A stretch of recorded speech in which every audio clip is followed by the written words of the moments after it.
Just that. Oh. I'm gonna go ahead and call the meeting to order.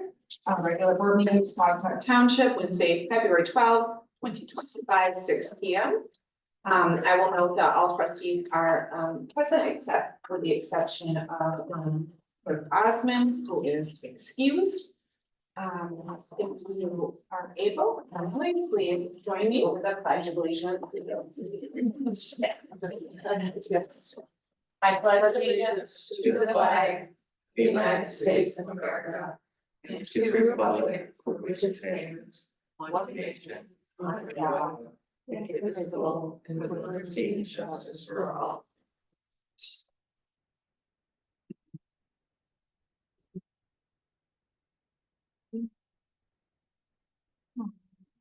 Then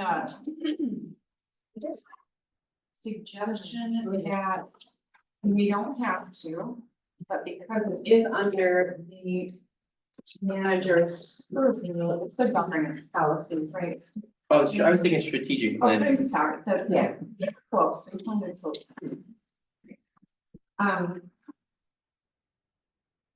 And again, totally up, we covered this at the meeting of the whole, but that could easily be moved to the consent agenda.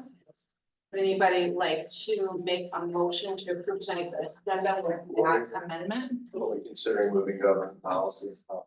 You could as well if you wanted to. Because we went and so you said you made the deletions and the word changes. I did do that, yeah. And we can all review it And you can all we can review it. amend it if, oops. That's Yes. not what we need. That's. Yeah. Spent a lot of time on it. We did. Successful. Well, I'll move to approve the agenda as amended. We have a motion, is there support? I'll support. Motion support. All in favor? Aye. Opposed? Motion carries 4-0. So that brings us to public, and we have some public here, which we're happy about, that they bring the weather. So if you would like to speak, go ahead and raise your hand and I'll call on you and go to the podium. Or just, or not, look at me, certainly. Go ahead. Well, then you're right. Your turn. No way. Okay. Pardon? I was okay. It's just saying. We have a presentation. Yeah. Yes, I know. Oh, yeah. If anybody would like to comment that's participating online, please raise your hand.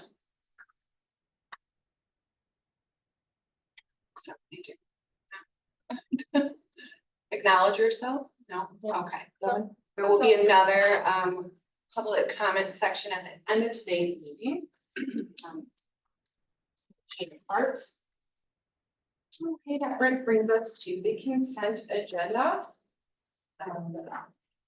Is there anything that anybody would like to pull out of there to just like separately? And most of these things I'm sure you've looked over the reports on your own and you went over the poverty guidelines and the road and dust control work orders yesterday at the committee of the whole.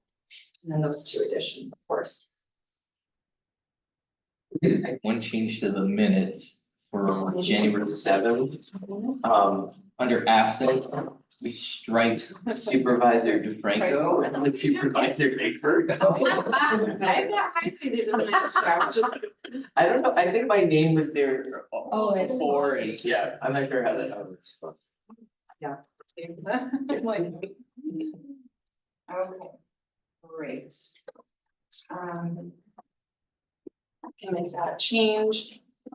Would anybody else like to discuss anything that's on the consent agenda? All right, I'll entertain a motion then. I will approve the consent agenda as presented. Is there support? I'll support. We have a motion and support for the discussion. Hearing none, all in favor? Aye. Opposed? Great. We are happy to have Kristen Armstrong with the Saugatuck Center for the Arts here joining us online. Hello. Hi, Kristen. Hey, everyone. We're really happy to hear or learn about what you have in store, what's going on, what's new and exciting. Thank you. Hey, Daniel, do you want me to share my screen so it can be up on the Zoom, or how would you like to do that? Yeah, if you're able to share your screen, I think we made you a co-host. You did. So I'm going to pop this up. Perfect. Can Yes. y'all see my fancy Yes. PowerPoint? Yes. Awesome. Okay, thanks. And thank you for the opportunity to do this via Zoom because I live in St. Joseph, as many of you know, and you guys, it is snowing like mad down here, as I know it is there. So I really appreciate not having to drive home in this. So thank you. Okay, I'm going to run through this quickly, but I think it's just so important for all of us to know what's on tap. That way, people can ask questions or say, "Oh my gosh, did you know that's the night before Community Pride?" type thing. Which, when we get to jump into summer, I will say, "Yes, we do know that, and we've talked to everybody about that." But hopefully, that way, if there's any glitches or rubs, y'all can wave your hands, and also just to know what's going on so we can all be ambassadors for the community because hopefully the SCA brings people to the community as well as gives our residents value. So I will start by saying our 2025 programming theme is Thrive. So throughout the year, our programming is going to be taking a look at how we as individuals can thrive individually, in our families, within our communities, at our places of work. So we'll be unpacking that in a whole variety of ways throughout the year. So that's something you can think about as you attend occasional things at the SCA is Thrive. Okay, I'm going to go here kind of chronologically. So what we have coming up most recently, most currently now is Mountain Film, the Mountain Film Festival. I will say the Hempy Keyboard series are underway. We actually have another one coming up this Sunday, I think.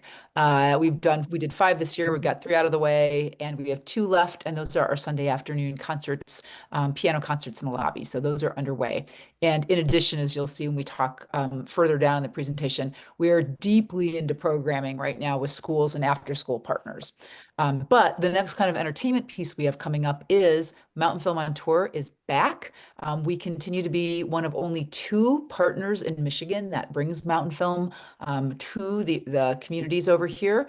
And we will have both on Friday our Film for Families event. So these are documentaries from the Mountain Film Festival that are for young viewers. So we'll have about 45 minutes of film, plus we've got partners, Outdoor Discovery Center, Velo City kids with their cool bikes, scrapyard climbing. Oh, and we have one more that just flew out of my head, who will be with us with cool, like hands-on activities so that kiddos can run around, get their energy out, and everybody can have a lot of fun doing both some watching and some doing. That's a really great event, in my opinion, because kids are free and adults are only $5. And so our hope is to really make it super affordable so families, so it's easy. The access is easy for parents, we hope, or grandparents who would come. And then the next day, on Saturday, March 22nd, is our traditional community festival. We have screenings in the morning, in the afternoon, and then our big evening screening. And again, these are documentaries, short documentaries that come to us from the Mountain Film Festival. I will really put in a plug for the Friday or for the Saturday evening screening because not only is it their best of medley of short documentaries, but also the ticket for that evening screening includes food that Mindy Traffman is making. She's doing film-inspired food. You guys, it's crazy. There's going to be so much of it, and it is so darn good. So when you buy that ticket, you also get, I don't even call them small plates. You get Mindy's like regular size plates of food prior to the film. And of course, we'll have the bar open too. So we'll have a big cocktail hour before we do the evening screening. So there's the scoop on the Mountain Film Festival. And just like a shout out, because a lot of the partners we have that help us fund the film festival are, locals like Land Sharks, Dave and Casey have been partners for years. Eiley Automotive, Ski Passport, which is Kelly Roche's business, Phil's Bar and Grill, Brandy and Phil are great supporters. So lots of locals that really jump in and help make that possible. So that's Mountain Film. Then coming up in April, this is our first ever creative conference. So we are designing and implementing a conference that is going to dig into, as you see, the intersection of arts and wellness or well-being. The data is all out there now, and we have become missionaries to spread this information so all of us really understand just how healthful and beneficial arts and culture are for people. And I mean, that's the full gamut of creativity. So we're bringing in healthcare providers and creatives. And we're also, we were designing this with educators in mind also, who are often at the intersection of creativity and mental wellness. And it is a day designed for everybody because also lifelong learners, like all of us, will, I think, deeply enjoy and benefit from the conference. So that Saturday, April 26th, we're hoping for 150 to 200 people. So that brings folks to town for that day also. And with any luck, we create a great model. Our goal is every other year. This would be something we do that brings people to town also for the off season. So that is our creativity conference. Then lots of concerts on deck. These are just two of what we in fact just announced. Dixie's back for 2 nights only with her new show, Cherry Bombs and Bottle Rockets. And that's in May, right? Kind of leading into Memorial Day weekend. And then Tony Award winner Levi Kreis will be back in July in between the two big musicals. He sold out when he was in town a couple years ago, and it's always a pleasure and privilege to bring Levi. He's so darn good and he's such a great human. But we just announced a whole series of additional concerts that are happening this summer. So check out the website. Tickets are on sale. You can grab them now already. And then, this summer, because we've started announcing this last year, our two big musicals are Come From Away, which runs in June and July, and then also Waitress, which runs throughout almost the entire month of August. So we will be bringing people from, as we always do, from New York City and Chicago. In fact, New York City auditions are, I think, in 2 weeks. So fun fact, we have in total, there's 40 roles? No, not even 34 roles in total across these two shows. So in New York City alone, we have received 3,800 submissions.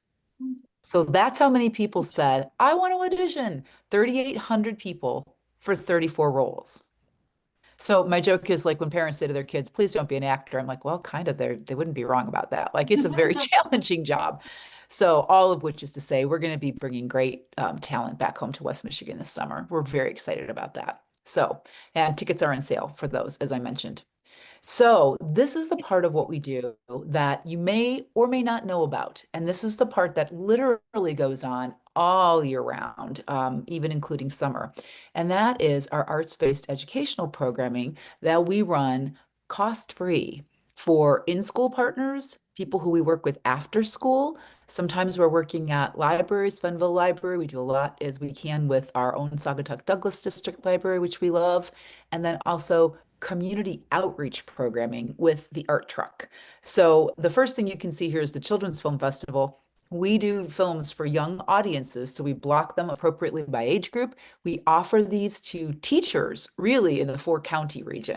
So for the film festival, we serve Allegan, Ottawa, Muskegon, and Kent County. We have schools from all those counties that either come to the SCA for screenings, or we make lists available to them for in their classroom, teachers in their classrooms. And we also build curriculum so teachers can talk with students before the screening and after the screening. So the learning is much deeper than just watching a film. There's much more.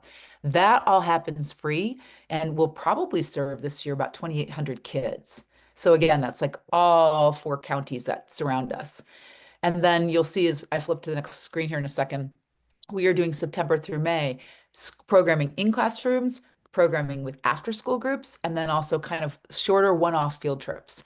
And our deepest school partners where we're doing multi-week programming are Saugatuck Douglas schools, Fenville schools, and then up in Holland, we have really great relationships with Jefferson Elementary, with Black River Middle School, and then with both Holland High School and Black River High School. So we're putting our instructors and sometimes our exhibition artists into the same classroom for 5 consecutive weeks to do programming that really pulls apart the exhibition and looks at themes. And that brings into classrooms literacy, social emotional learning, mental wellness tools, soft skill development, design thinking, all of that comes in on the tails of art. Really creating art has almost nothing to do with it. The kids do a project, but it's about the process, not about the project.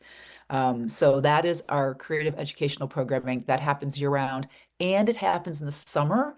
This coming summer, for instance, we'll be working with at-risk Fenville middle schoolers who are in summer school in the morning, and then walk across the parking lot to the community athletic center, and we'll do a 5-week program with them this summer. We did a pilot program with them last summer. It was awesome. So we'll be doing that again this summer too. And that's all offered free of charge to the schools. And then year round, we do, this is just a quick slide, just to give you an idea, this is kind of the breadth of the schools. Like in the last 2 to 3 years, these are some of the, well, really probably most of the schools that we've worked with. So you'll see schools, like I said, from Grand Haven down to South Haven and everywhere in between. And then our big after school partners are LAUP, which is Latin Americans United for Progress, and also Culture Works. And both of those after school programs are nonprofit partners in Holland. And this is the whip, the art truck, which you probably see parked in front of the SCA. We take this out to community events all over the place. So everything from like Laup's Fiesta to Goose Fest to sometimes music in the park, Gentex Steam Fest, we're all over the place with this. And that gives us the ability to get out into communities, because what we know is often we can do free programming at the SCA, but that does not mean that we're going to get any families from Pullman, for instance, who would come to Saugatuck to do programming. So we need to go out into communities to really serve people. And the art truck has given us the vehicle, literally and metaphorically, to really load it up and go out and do things and serve kids. So that happens all year long too, that we're going out into the community with the art truck. And then, of course, as you all know, we do exhibitions also that happen all year long. This year, our creative fellow who's with us for a whole year is a licensed music therapist, Kayla Conklin. So hopefully you'll see her at the SCA, and she will be weaving music throughout programming, hopefully in some really cool, unexpected ways also. This is a really cool opportunity. We are working this whole year. She is our corridor artist. And also, if you walk into the SCA, your head will explode because she has huge, oversized floral chandeliers that are hanging. Somebody just said to me today, "Don't you think it's a little much?" And I said, "No, I think it's amazing. There's flowers everywhere." So art is art. You might like it, or you might say, "Are you kidding me?" But Zara has created all these hand-cut paper flowers, and it's part of her overall programming, which actually serves direct care workers. So Zara comes to us through Michigan State University through their Impart Alliance. And this is a group that is very interested in how we recruit and retain more direct care workers for the state of Michigan. And one of their strategies is to serve direct care workers with opportunities for them to have better mental wellness, to have respite, to have breaks. And some of that is through art and creative therapy. And Zara is going to be working all year long with people who we introduce her to here over on the West Side who have access to direct care workers, or for whom direct care workers work. So we're basically the go-between for Impart Alliance at Michigan State, who does not have partners, as they told us, on the West Side, but they want to. So Zara comes to us and we push her out into the community to all kinds of West Michigan partners, and then Impart Alliance can make those connections and own those partnerships. So Zara's with us for the whole year long, and you can see her beautiful work and learn more about it. But I think the MSU thing is really important, because hopefully a part of our goal is to build a stronger connection to MSU, because I think invariably that is just good for the community if we can get Michigan State University to be more engaged through the Art Center in the community. So that's Zara. And these are our 3 exhibition artists who are coming to us. Brad and Christy are here right now. John Pendleton is an incredible floral and woodworking artist who comes to us from Chicago. He's amazing. Look him up on Instagram. And Caleb Powers comes to us actually from Santa Fe, recently relocated from Michigan, but now in Santa Fe. So those are the 3 artists that will be in our gallery throughout the year. And then finally, our free community celebrations. So Jump Into Summer is back on Friday, June 6th. Yep, this is the one that like abuts right into Community Pride, because huge Pride Fest will be on the 7th, but that's okay. We all know it. We've all talked about it. It's just more reasons for people to come to town and hang out and have fun with us. So Jump is 5 to 10, free, all ages. You guys know the drill. It's back and we're excited. We have a great band coming in from Colorado for Jump Into Summer. And then we'll also do some kind of a fall festival event for Caleb Powers, our fall exhibition artist. This was last year's celebration. It won't be a celebration. That was, bespoke to Brad and Christy Montague, but it will be some kind of a big community event with fun for all ages. So something that families can attend also. So in a massive nutshell, that's what we got on tap this year. And I would be happy to answer any questions. I'm overwhelmed by everything, Kristen, overwhelmed in a wonderful way. This is just all the connections you're making with education, mental health, the schools. You know, in addition to just the theater and the arts, it's really incredible, and just finding new opportunities to enrich people's lives through, you know, art and music. It's incredible. Thank you. Excited. Well, thank you. This community is special. I mean, I always say that, why is there an art center in a community of, as I say, 2,000 people, or 7,000 if you include the Metro Township area, right? It makes no sense, except that this community is deeply dedicated to creativity in the arts, for which we are, that's why it works. So thanks to all of you, because you are all ticket buyers and patrons and ambassadors and dear friends, for which I am grateful. You're super pumped up all the time, so.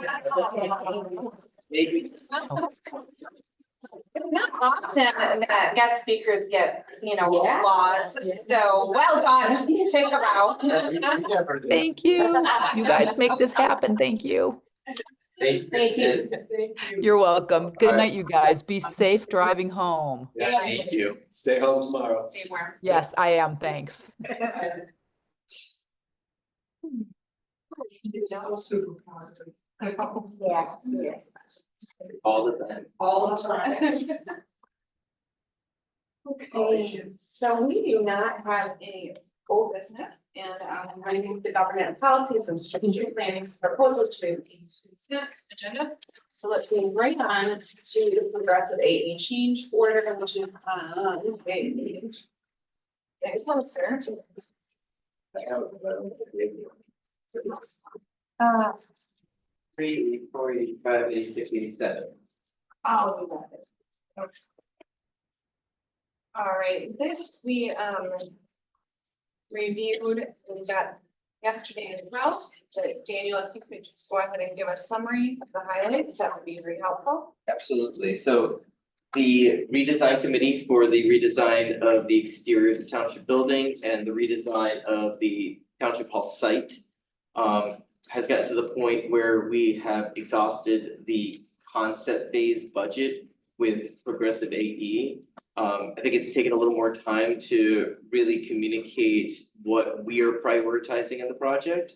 And communicating to that this is a very special project because the township does not have very many opportunities to showcase our identity through a physical presence. And this is an opportunity to redesign the building, give the community a sense of the township's values, and then also create a space that people want to be in and want to enjoy. And then also encourage the redevelopment of the Blue Star corridor so that it becomes more of a downtown neighborhood community feel. We feel like we've made a lot of progress with progressive AE, but the concept phase in a lot of ways is the most important phase because you want to have as much clarity as possible before getting into the construction document phase. And then once you're in construction, it could become very costly to make changes because you're not just making changes to the engineer drawings, but then you're also making changes to that you're going to get dinged with the contractor and there could be delays in materials. So we want to make sure that we have everything down in the concept phase. So progressive AE has provided us with a change order that would allow us to work or be charged at an hourly rate against a not to exceed amount, which is in the change order. And so before the board or for board consideration is approval of the change order, which would allow the redesign committee to continue their work to finalize the concept at an hourly charge against a not to exceed fee. And I did hear you all at the committee of the whole meeting that you would like to see the concepts as they come. And then I also want to prepare you that the concept phase, there's still a lot that is not determined yet. So I will provide the concepts as they come, but then know that after that, there will still be things that come in terms of materials and colors. Those are not things that are determined in the concept phase. So then you will get that in addition.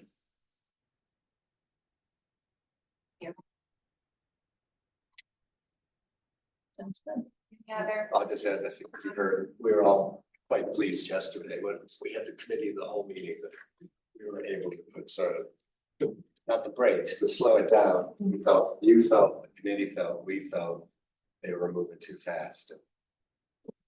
This is very welcome. And Yeah. will primarily be done next fiscal year. Yes, which would, yeah, it'll give us a little more time. I think that there's a little more, opportunity in the budget where it's not as tight. So, yeah, no, I think it's a good thing because we have a budget, we have a limited budget, and we want to use that money wisely, and we want to make an impact and create something that is a legacy for the community. That's good. One thing I was impressed when you told us that, instead of having them come to us all the time, we will go to them, that'll take a lot of the money, you know.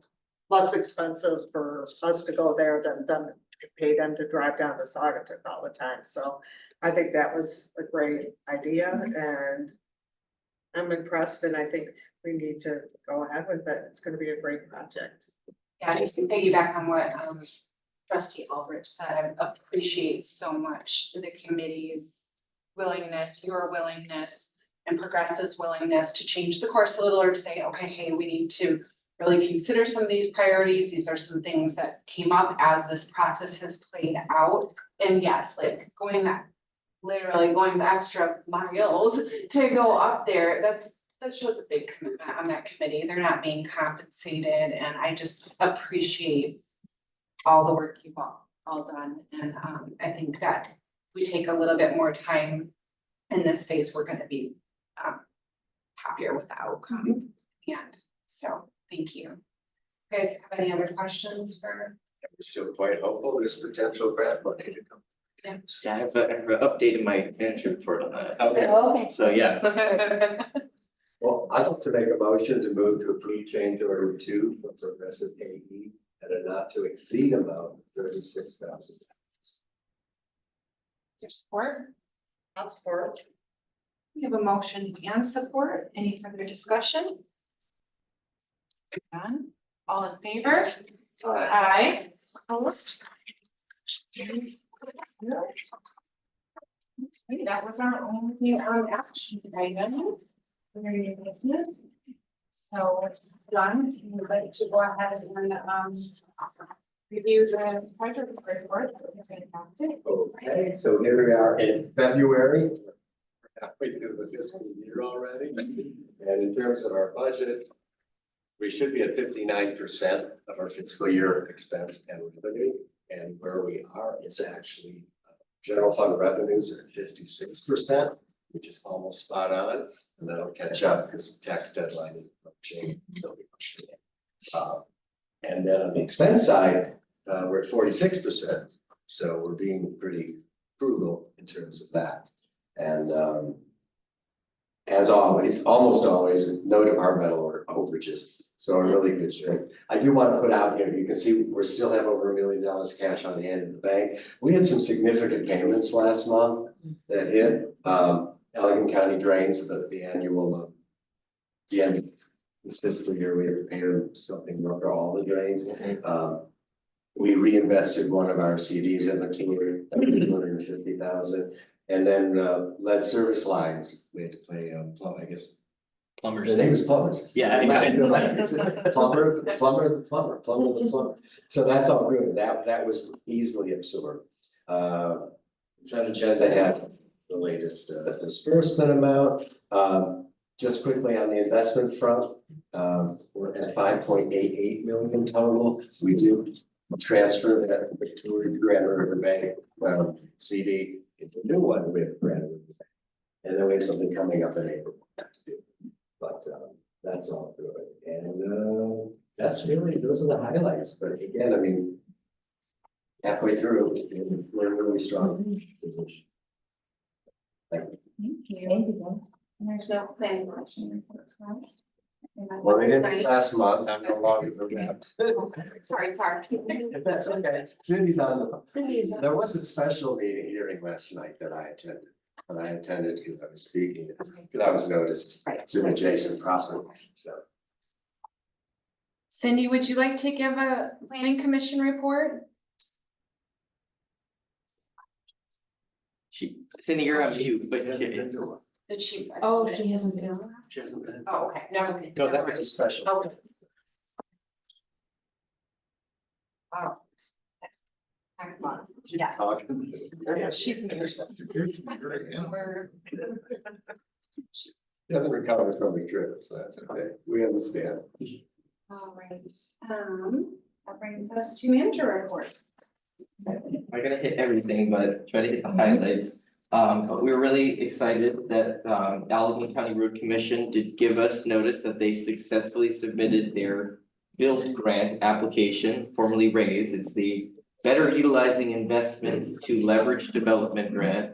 And then this is in support of the Reconnecting Lakeshore Drive project. So the construction of an approximately, I don't know the length.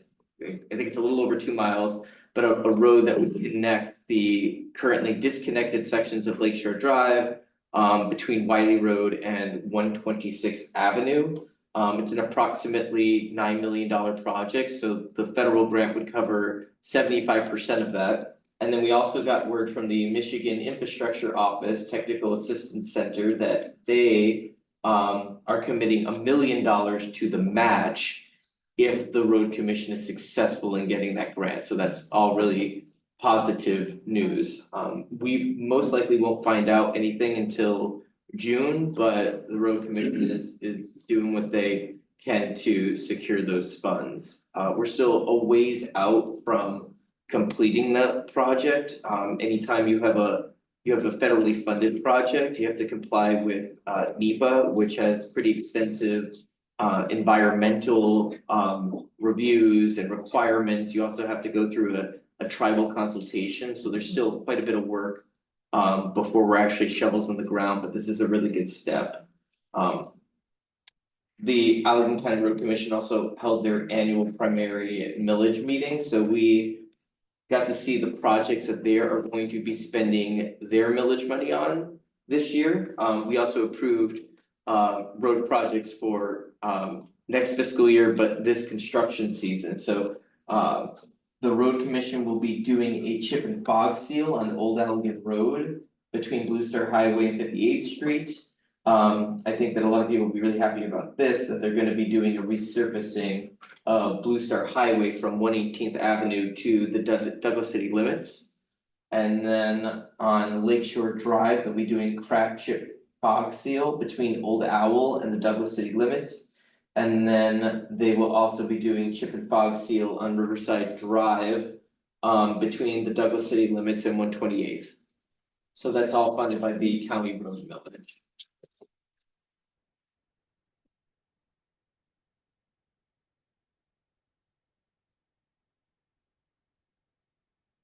So some of you might have seen in a Facebook post that there was some work over at River Bluff Park. People thought it was the installation of a new trail. It's not. They're trying to get down to the marsh to do some boring samples to determine where they're gonna hit solid ground, so they can complete the final design for an over the marsh boardwalk.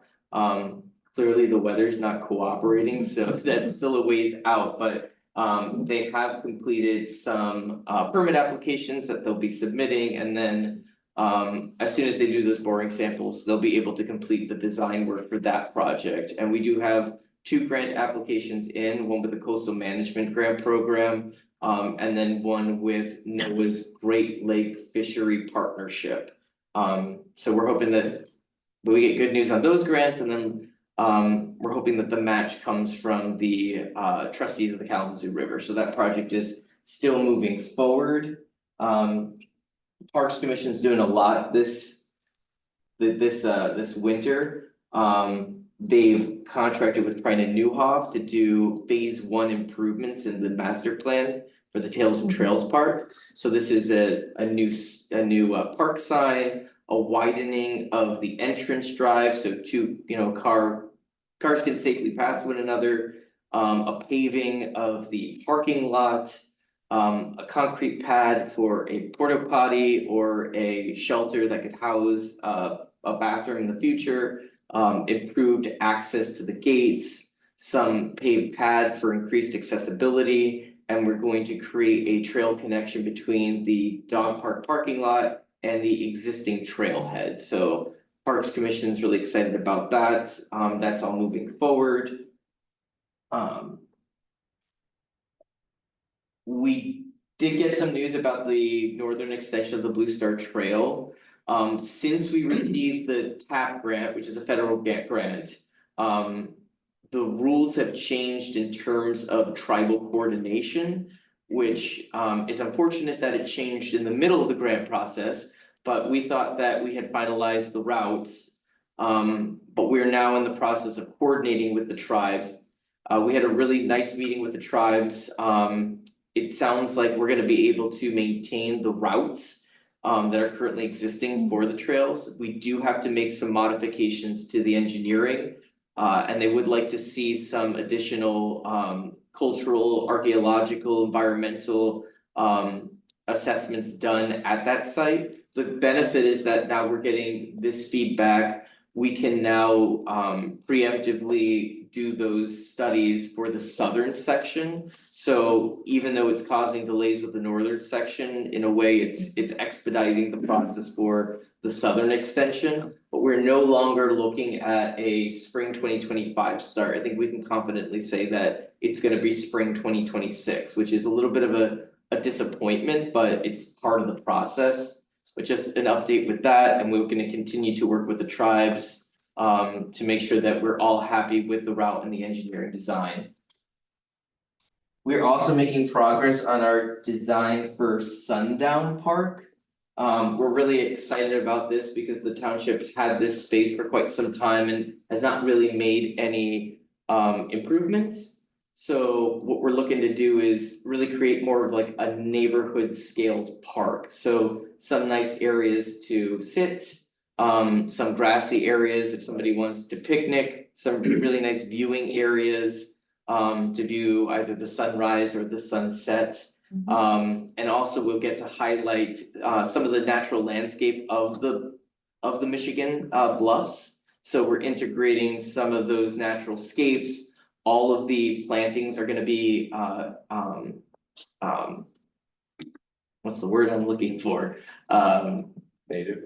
They're gonna be native, but they're going to Stabilizing? be drought resistant. Okay. So we're not going to have an irrigation system. So the idea behind the plantings of this park is to demonstrate to the public that you can have a really beautiful manicured landscape that does not require irrigation. And then also this, we're hoping that, you know, this is going to help absorb some of the groundwater runoff.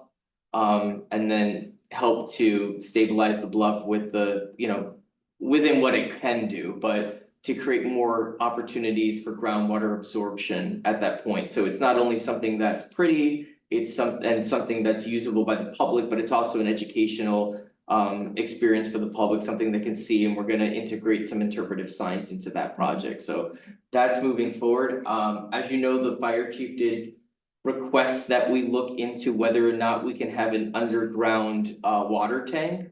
I am looking into that request. Kind of offhand, I know that there's some challenges with that site. One of the challenges being that there is a county drain that runs through the center. We do have the as-built, so I'm gonna submit that to our engineer to see what the likelihood is of an underground tank, but I think there's also concerns about excavation and putting a large tank full of water there, so we're gonna see what everybody says, but I am gonna look into that, whether that's possible. Another good thing, the township's Parks Commission completed their strategic plan for land conservation and public access expansion. This was funded by the Coastal Management Grant Program. They're very pleased with it. That grant's been closed out. We received our reimbursement for that, so we're really happy. But now we have an action plan that the Parks Commission is pretty excited about, and they intend to have that be a reoccurring agenda item at their regular meetings so that we can figure out a way to systematically meet all of those items and implement the action plan. And then for capital improvements, we did successfully submit a grant to the MEDC's Rehabilitation and Placemaking Grant Program. So this is a $250,000 grant that would go towards the completion of what we're calling the Town Plaza project, which is the landscape redesign for this site. So we were accepted into a regional grant application for Region 4, which includes Allegheny County, Berry, Ionia, Kent, Lake, Mason, Mecosta, Macomb, Muskegon, Newaygo, Osceola, and Ottawa.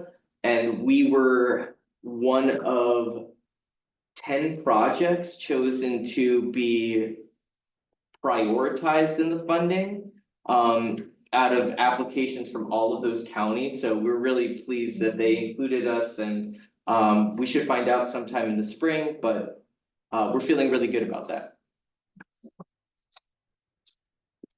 And then the only other thing is that trustee Marcy and I did attend a webinar with Senator Slotkin about updates about what's going on in DC. So she said that she'd be trying to do those on a fairly regular basis. So really kind of trying to explain things that are happening in DC that directly impact local government, so that we have kind of an understanding of what's going on and that we can pivot based on what's going on. So that was nice and shed some light on some issues. So that is my report.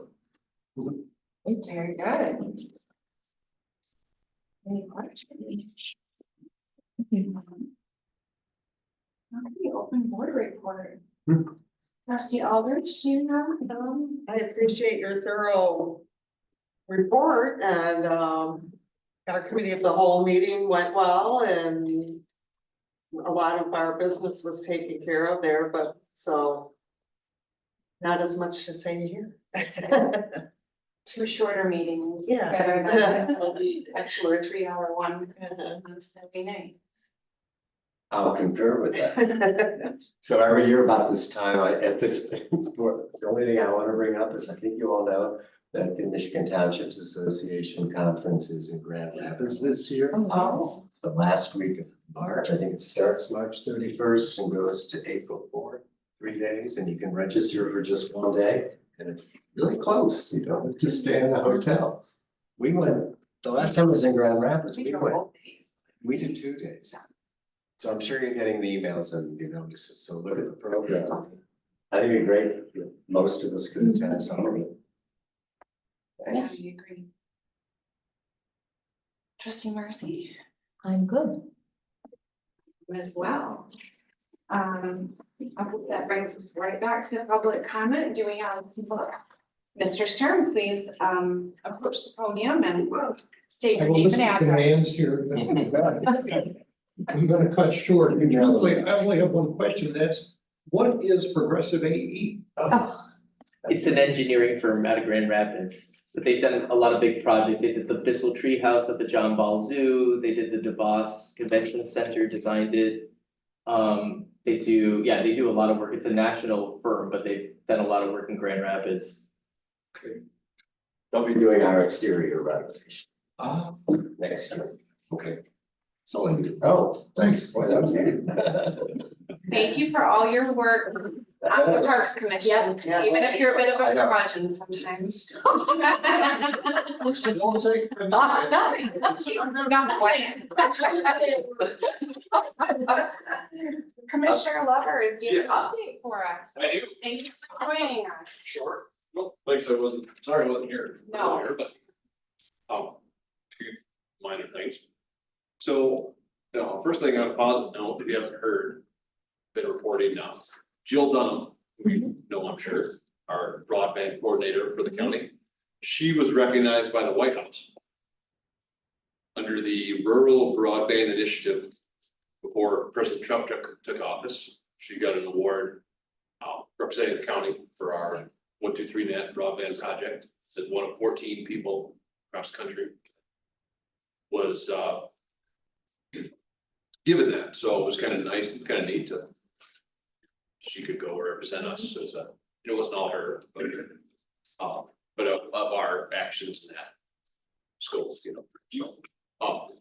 That being said, they are sort of on track, but they're a little behind, but, they scheduled to be finished with everything by the end of this year, so. Which they need to because of the allocations of the ARPA funds, they have to be used up by then, so. And then the other thing, Daniel said, you know, I was gonna mention that you guys got the $1 million matching, which is great, you know, to hear that Mhm. you know, the more that can be awarded is good, you know, the less strain on the county and the less strain on the taxpayers here is wonderful, so. And the next thing, we've been changing offices and doing construction in the county, in different complexes, so. The Register of Deeds office moved a long time ago, but as of last Monday, the drain office is now at the Dumont complex building, so. So if you or somebody you know is looking for the drain commissioner's office, then you now have to go to Dumont Lake to attend, to visit. So. We spend a lot of money in this town. For sure, you're right. You might have to go in person. I don't know how many people go in person there, but you, if you're looking for them, they're not there. That's good. And then also on that note, we've changed our meeting structure slightly.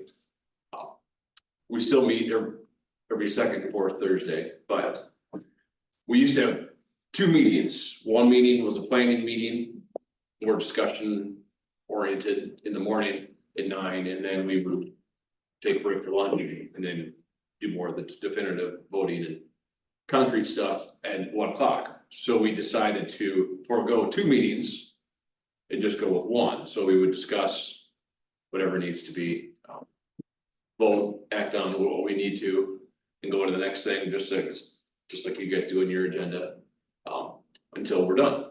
So that means we're there after lunch, we're there after lunch, but if we have a shorter meeting and we're done by 11:30 or 12 o'clock, if somebody shows up at 1 o'clock, there might be a sign on the window that says that you're too late and the meeting's over. So we wanna put that out there, if anybody wants to attend, and you think you're gonna show up at 1 o'clock to give public comment, nobody might be there, so. You might wanna be there earlier, so that's just a meeting that recently has been changed. And then the other thing you can put on your calendar, there are some recycling days, resource recovery, just so I get these right.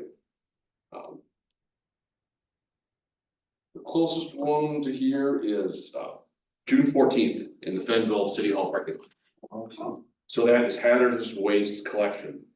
So that's like batteries, paint, electronics, yeah.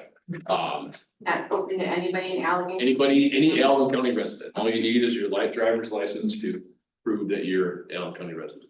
The county commissioners changed that, which is great for I was us. gonna say, we weren't allowed to participate. Yep, but no, that's countywide, so, and there are 2 other ones. One is in Otsego and one is in Wayland, so We'll stick with there, it. for sure. Yeah. And then there's also a tire collection event. We have tires to get rid of. Closest here is Casco Township, August 16th. I trust that's all on the Allegheny County website as well. Correct, it will be, yep, It'll be on our soon too. Okay. so. And it's a great, you know, it beats having people burn them or. Yeah. I mean, Label. sure, they're on the side of the road and stuff. Yeah. Well, I think there's things that you can do to repurpose them. I know that I do. they use it for, playground, you can even worse. Outdoor discovery. We use them at the burn for controlled burns at the fire department there. They donate. So. Yeah, So so is it hazardous waste drop off in Finland? Yes. the city hall. City hall. Parking lot. Yep. So there will be That's great. 1 or 2 semis, I'm sure, seeing it's a countywide. Oh, yeah. Shouldn't take long to fill a semi, but. Wow. That's great. And I don't have a full list, I'm sure it'll come out later, there's appliances, sometimes they take like a refrigerators, but sometimes they don't because of the Batteries? do they- free on batteries, I'm sure that'll be in there, so. And I think that is all I have. To- I have a quick Yes. question, Commissioner. Are your meetings, available via Zoom? Correct, they are. Okay. on Zoom live, Okay, recorded for 180 days. thank you. So you may watch Mhm. live if you would like, or you may watch at your leisure afterwards, Okay, so. any other questions for? I have a quick comment, because I'm a huge fan of Jill Donovan, she did an amazing job. And it's just kind of ironic that you brought this up tonight. I was speaking to her last week, because 2 weeks ago, 123 Net knocked on my door at 6 o'clock at night, and it's freezing there. Because last month they wired my street, and today I actually signed up. And so I'm getting dropped, the big company that I won't name, because it's the rates, it's higher speed and Wow. almost half the cost. So the entire township is gonna be wired? Well, they're working on it, but No, not the entire township, the 123 Net is only putting fiber in places where there isn't an existing fiber network already in place. So in the cases of like Holland, I won't say it's Xfinity, Yeah, already has a fiber network in the ground of their own. So what they do then in that case is they contract with Xfinity and they allow people, residents of Allen County. If they want to hook up to 123 Net, they can hook up to 123 Net through the Xfinity fiber optic system. For one. I have Xfinity, but it's not fiber. Correct, right, either way, it's. There's some fiber right down this street Yep. serving And the where we state are. police. Yep. So I have a regular. So if we have fiber, which I don't know if we do or not, probably not. You don't. I don't know where it is or where, haven't seen a map specifically, but they're only putting it where there isn't an existing network already available, you had it. That's us. Yeah. We have a lean-to out in the cornfield. Ignore them. Yes, so that's, it's a wonderful. Now, I will say, they're a little bit behind. And they have promised to be finished by the end of the, so whether it takes 2 or 3 crews. Well, Knock on everyone's door? right, so If it's available, you'll know when they're there, because Yeah. the trucks were there 3-4 weeks because of the weather. there have been a few stories of, work being done at like, 7 or 8 o'clock at night, Wow. like flash, because they're They gotta spend that money. behind, So so. working Sundays. They're working Sundays, they were working holidays, so. But that's, so anyway. Cool. Thank you, Jen, for being here. Thank you. Anybody else for public comment? Cindy is raising her hand. Let's please. Oh. Unmute, Cindy. Unmute. We Unmute. still can't hear you. Can she hear us? yeah, she should be able to. That's still muted. Sure, glad. She's still muted. You're muted. Is there a little? Can you see the request unmute? Thank you. No, Right? Got it. Sounds like. Hands up. Oh. Good? I do want to say thank you. Yeah. I do want to say thank you, especially to Danielle or Daniel Bergen and the rest of the board for understanding my inability to be at the meeting tonight. I really wanted to be there, and I'm quite excited about the fiber. The only reason that I can participate today is because of the cellular. So, Okay. thank you. Yeah, thank you, Cindy. Wow. Yeah, this is, I think we concluded last month's meeting at 6:58, so we're shaving off time. Here, so, well done, everyone. And I'll go ahead and adjourn tonight's meeting at 6:55. Thank you.